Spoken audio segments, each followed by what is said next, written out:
இந்த தேர்தலுக்கும் பிரச்சாரம் கண்டிப்பாக உண்டு. அதை பற்றி பேசத்தான் இப்போ போயிட்டுருக்கேன். பேசிட்டு உங்களுக்கு இன்னும் கூடிய விரைவில் மறுபடியும் நான் பேச வேண்டியிருக்கும்.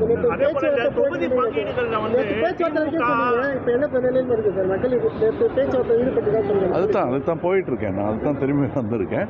தொகுதி பங்கீடுகளில் வந்து பார்த்தீங்கன்னா மற்ற கட்சிகளுக்கு திமுக குறைத்து வழங்கக்கூடிய சூழ்நிலையில் நான் இது ஏற்கனவே மதுரையில் இறங்கும்போது சொன்னேன். நான் எனக்கு இது வந்து கடமையாக நினச்சிட்டு இருக்கேன். தவிர இதில் எனக்கு என்ன பெரிய லாபங்கிறத பற்றி யோசிக்காமல் நான் சொல்லும்போது கிண்டல் அடித்தாங்க. இந்த அலையன்ஸ் எதுக்காகன்னு கேட்டாங்க. இப்போ தேவை, நாட்டுக்கு தேவைன்னு நான் சொன்னேன். அதே காரணத்துக்காக தான் நான் எம் கண்டினியூவிங் இந்த அலையன்ஸ்.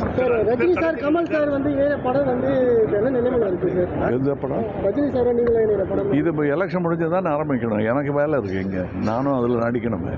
சார், அதே போல் நிறைய கட்சிகள் வந்து தங்களுடைய வேட்பாளரை அறிவிக்க ஆரம்பிச்சுட்டாங்க.